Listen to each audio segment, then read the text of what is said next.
Hello, this is Odie, and I would like to say this content is meant for general audiences. However, certain matters will be discussed, and so it may not be entertaining for children and the like, and is certainly aimed towards a more mature audience. However, there is no content shown that should there is no content shown that should otherwise get in the way of children watching, other than the subject material might be boring and dry. With that said, I hope everyone can watch and enjoy. Thank you. Hello, YouTube. This is OD here. I'm having to step in, so trying something new. Finally trying out that gameplay that I was telling you about, and hopefully I'll be able to edit this video and make it much better than it would normally be otherwise. However, I can't make any promises, as it is a low-grade editor that looks like it's mostly going to be for adding in a little intro and then cutting out bits and pieces. So if this makes it into the video, I am sorry. I'm taking a divergence from the usual contents and trying out something new. In case you're wondering what that is, I'm going to be discussing Persona 5 Royal, much to the chagrin of Ymir. With that said, I'm going to try not to gasp and stutter as you get to see the wonderful view of the background here, which is actual gameplay, and I apologize if the background is much too loud. Anyway, with all that said and done, let us get into this. Persona 5 came out in 2017. It is a JRPG that took the world by storm. The Persona series and JRPGs in general were largely a blip under the larger gaming radar until the release of this game. And we're not getting into that. Fast forward a couple years later, and Atlus releases Persona 5 Royal, which adds a whole bunch of other stuff into the JRPG, into the base game, which makes people really proud, which made people really happy. And one of those things that I'd like to discuss is the bonus semester and the bonus antagonist, DR.Maruki. DR.Maruki shows up earlier in the game, and he acts as a school counselor for the majority of it, only becoming the antagonist under certain conditions after a couple of events that the player has to trigger themselves. Now then I'm going to be playing a little bit of devil's advocate for DR.Maruki, since he makes a perfect world that you're supposed to stand against, since it defeats the character journeys of everyone else. Now then, first I'm going to be giving a brief overview of one of the game's central premises, and then it will be followed by a little bit of the argument I'm going to make, as in the general stance. So that's pretty much it for that part. That's pretty much it for this part. I apologize. I'm gonna try and get this out today.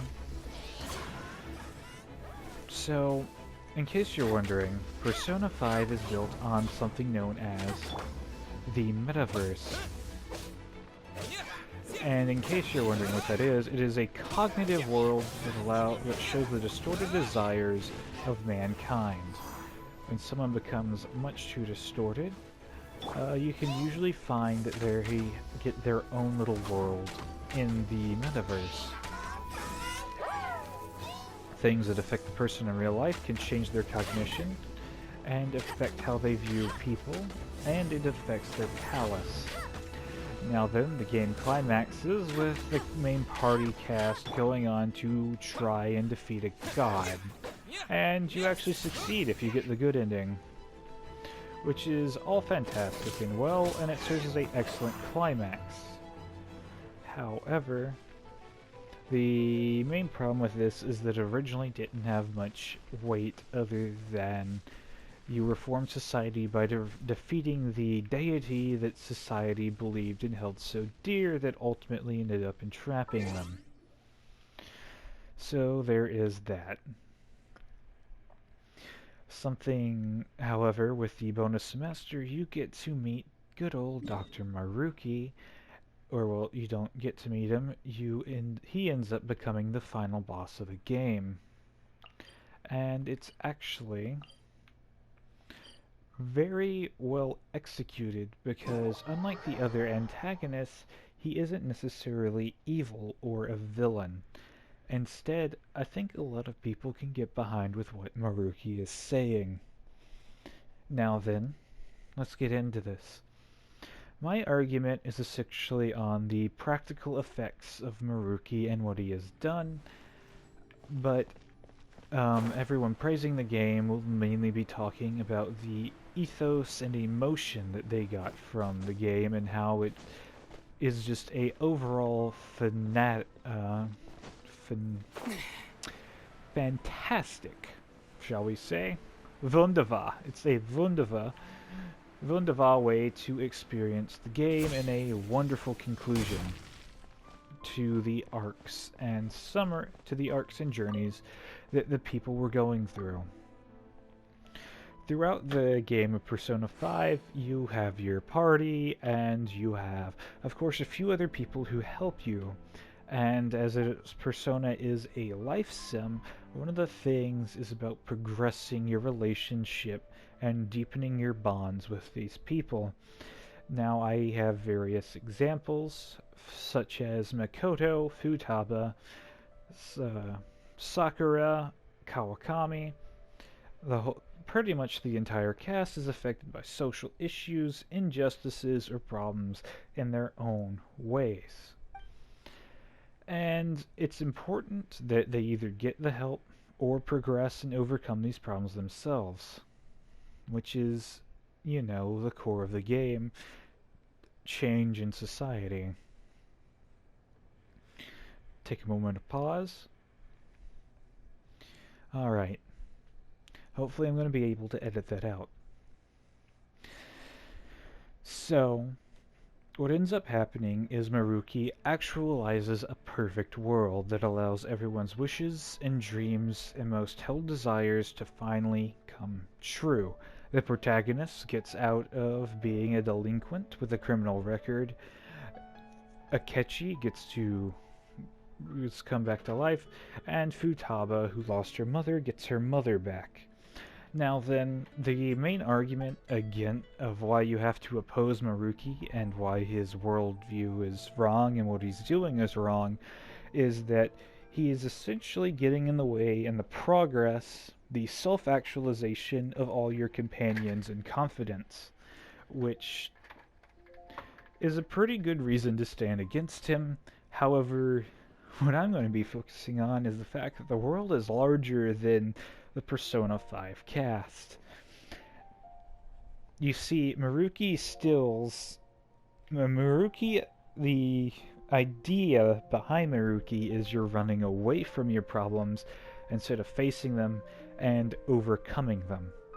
And Maruki accepts that as a valid response, but what happens when your problems are too great to face up to or deal with? A good example would be the protagonist Akira's very own circumstance of the criminal justice system in Japan, and of course the fact that you can't bring back your dead relatives. Just on a side note, all of this argument is completely invalidated on both sides because Maruki actually saves a dog, and therefore he is absolutely correct. We are all wrong in the discussion. I'm jesting.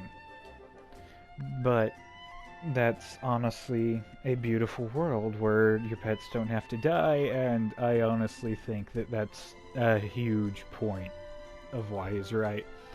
Now then, The dead family members aren't merely cognitive beings or replicas, and they aren't back from the dead per se. Instead, what's happened is the general circumstances that led to their deaths were altered and changed. Now, again, the problem with Maruki's world is that he's allowing people to escape and get away and not face their problems and change and better themselves.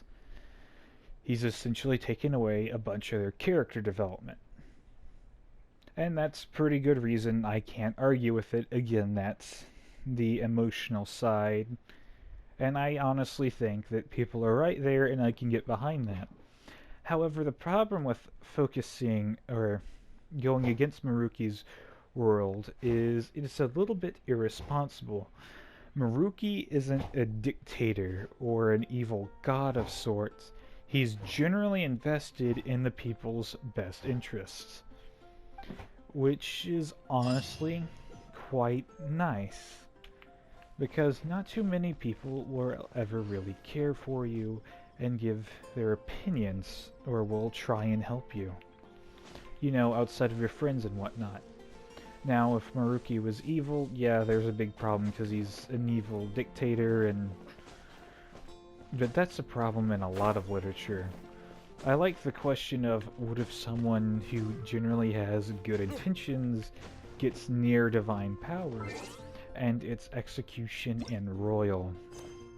So sidestepping all of the absolute power corrupting, absolutely. Which I don't think would happen to Maruki because, again, he's gotten that godlike power and he could easily sidestep those situations of corruptions. Something interesting to note is the fact that the economy is going really, really up in Persona 5 Royal. Now, that's something that can be accomplished through normal means. And in fact, would be fantastic for the world in general. However, one problem is that it is not an easy journey, and for the Phantom Thieves to essentially destabilize Maruki and possibly plunge the economy back into a worsened state would have a negative effect on most everyone involved, which is a wee bit unfortunate, to say the least. However, that isn't a big problem because the game goes and does, well, everyone goes back and it's essentially shifted back to its own reality, so there was no financial fallout. However, something that I would definitely like to focus on is the fact that crime is down to an all-time low. Let that sink in. Yep. Crime's at an all-time low, and it's dropping, and it's going to be near extinct soon. And this is only going to be a product of a perfect world. And so I do think that while character development is a good reason, Maruki's slowly getting rid of crime because the criminals are happy, or because the economy can support enough people that crime is very, very low, that it is fantastic. And that's something that it is far, far from realistic, and I think it's an opportunity that the thieves waste for their own development. Hey, a world where criminals don't have to everywhere. exist. How's that wind glider I gave you last time? It's a rare opportunity that the thieves waste. And it's a wee bit disappointing. Alright, I'm going to wrap this up soon because I'm doing this now and I feel that it's very weak and I'd like to come back and revisit it sometime. And I just want to see if you guys like the new style. I know that it definitely needs some refinement. And definitely has to be changed up and better recorded. Seems like it's really So, growing on you. I apologize for that. So I'm gonna finish up, and then let's see if you guys like the new style. Hopefully, again, I can edit it and cut out some of the pieces that aren't so great. So, But then again, I think you that don't have a gliding license, do you? I think that while the criminals are a big deal, both in the real world, and Maruki is phasing them out, the thieves also don't ask anyone else about their happiness. Some people could be stuck with depression. Yellow and sorry. I missed some parts while recording that cut out, so I'm going to try and get this done really quickly. I apologize for the low quality and the fact that I am very quiet compared to the background, and I'm going to do my best to edit it. Now then as I was saying, some people may be depressed, and the thieves don't ask or consider these people. And depression is something a lot of people struggle with and have a very hard time with. And I think that this reality might work out better for them, where they don't have to suffer from the depression as badly. Or maybe it's not even a factor at all because of how Maruki has changed their cognition. Of course, I'm not sure if that's something he can do, as mental illness isn't really discussed or taken into account when it comes to Persona 5 Royal. A great many people will be able to get out of debts, and there's also a lot of social and political and economical problems that in Dr. Maruki's reality could simply cease to be. I'm sure that you can think of or name a bunch of these, so this might end up being better off for everyone in the long run.